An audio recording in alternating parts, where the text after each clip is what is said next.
আসসালামু আলাইকুম। আশা করি যে যেখানে আছেন সবাই ভালো আছেন।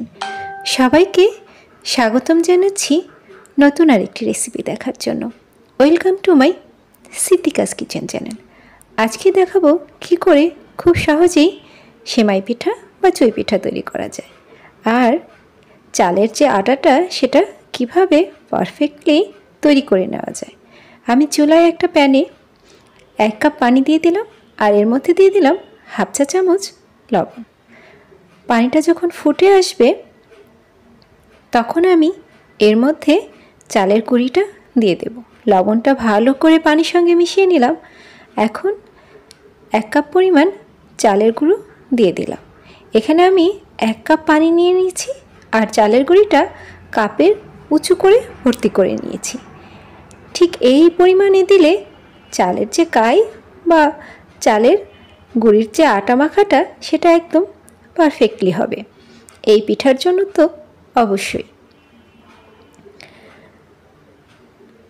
এখন আমি চালের গুঁড়িটা পানির সঙ্গে ভালো করে মিশিয়ে নেব।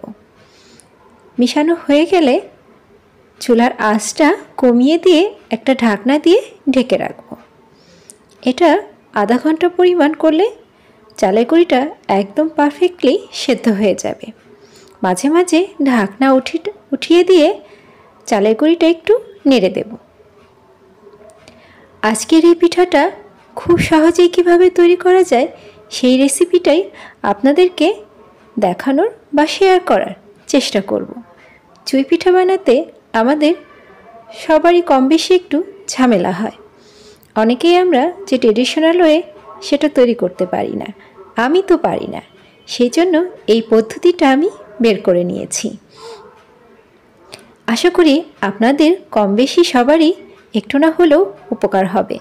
যদি উপকার হয় তাহলে একটা সাবস্ক্রাইব অথবা একটা লাইক অবশ্যই দিয়ে যাবেন।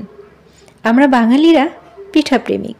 শীতের সময় নানা রকম পিঠা আমাদের খেতে খুবই ভালো লাগে, আর এই পিঠাগুলো তৈরি করতে আমাদের কম বেশি সবারই একটু না একটু মা খালাদের কাছ থেকে শিখে নিতে হয়। আজকে যে উপায়টা দেখালাম, আপনারা যারা নতুন রাঁধুনি কিংবা পুরাতন আছেন সবাই ট্রাই করে দেখবেন। চুই পিঠা বানাতে আর ঝামেলা মনে হবে না। আচ্ছা, চালের যে আটাটা সেটা আমার তৈরি হয়ে গেছে। এখন মেখে নেওয়ার পালা। এই আটাটা যত ভালো মাখা হবে পিঠা তত ভালো হবে। আমি একটা বাটিতে একটু ঠান্ডা পানি নিয়ে নিয়েছি। বারবার হাতটা ঠান্ডা পানিতে ভিজিয়ে নেব, আর এই চালের আটাটা গরম থাকা অবস্থায় মেখে নিলে ভিতরে কোনো শক্ত বা দানা বেঁধে থাকবে না। যত ভালো মাখা হবে পিঠাটা তত পারফেক্ট হবে। আমার চালের আটাটা মাখা হয়ে গেছে। এখন আরেকটু ভালো করে মেখে নিচ্ছি। আজকে এই ছুরিটা ব্যবহার করে কিভাবে খুব সহজে আর খুব তাড়াতাড়ি চুই পিঠা বা সেমাই পিঠা তৈরি করা যায় সেই পদ্ধতিটাই আপনাদের সঙ্গে শেয়ার করব। আমি 1 কাপ পরিমাণ আটা নিয়েছিলাম। এখানে আটাটা 4টা লেচি কেটে নিলাম। এটা আরেকটু মেখে নিয়ে গোল গোল শেপ দিয়ে রুটি বানিয়ে নেব। আমার এই ভিডিওটা যদি আপনাদের একটু ভালো লেগে থাকে তাহলে আপনার মূল্যবান মতামতটি জানাতে অবশ্যই ভুলবেন না। আর একটা লাইক আর সাবস্ক্রাইব অবশ্যই দিয়ে যাবেন, আর পাশে থাকা বেল আইকন বাটনটাতে একটা প্রেস করে যাবেন। তাহলে পরবর্তী ভিডিওটা আপনারা সাথে সাথেই পেয়ে যাবেন। আমি একটা লেচি দিয়ে রুটি তৈরি করে নিচ্ছি।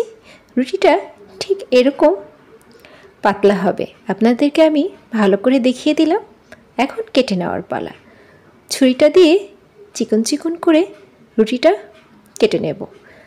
তার আগে ছুরিতে একটু আটা মেখে নিতে পারেন বা একটু তেল মেখে নিতে পারেন, তাহলে কাটতে সুবিধা হবে। দেখুন একদম পাতলা পাতলা করে আমি রুটিটা এই ছুরিটা দিয়ে কেটে নিচ্ছি। সেমাই পিঠা যদি আপনারা ছোট ছোট করে তৈরি করতে চান, পাতলা পাতলা বা চিকন চিকন, সেই অনুযায়ী এই রুটিটা কেটে নেবেন। একটা রুটি আমার কাটা হয়ে গেছে। এখন এটাকে কয়েকটা ভাগে ভাগ করে নেব ছুরিটা দিয়েই।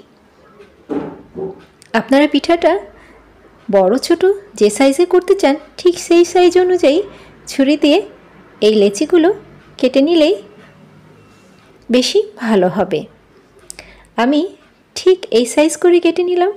আর এখন হাতের তালু দিয়ে একটু চেপে চেপে চুই পিঠা বা সেমাই পিঠার যে শেপটা সেটা তৈরি করে নিচ্ছি। এখন খুব সহজে এবং খুব অল্প সময়ের মধ্যেই এই সেমাই পিঠাগুলো তৈরি হয়ে যাবে। চালের গুঁড়িটা মাখতে আমাদের যে সময়টা লেগেছে ততটুকু শুধু একটু সময় লেগেছে, পিঠা বানাতে কিন্তু এখন আর বেশি সময় লাগবে না।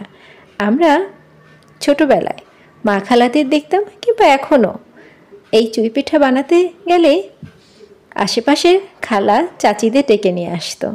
সবাই মিলে বসে বসে একটু একটু করে চুই পিঠা কেটে নিত।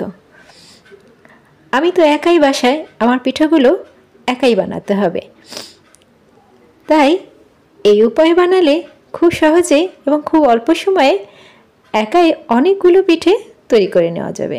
পিঠেগুলো আমার খুব দ্রুত তৈরি হয়ে গেল। দেখুন শেপটা কিন্তু বেশ ভালো হয়েছে। পিঠেগুলো এখন শুধু রান্না করে নেওয়ার পালা। আজকে আর রান্না করে দেখাবো না, আরেকদিন সেমাই পিঠা রান্না করে দেখাবো। সবাইকে অনেক ধন্যবাদ।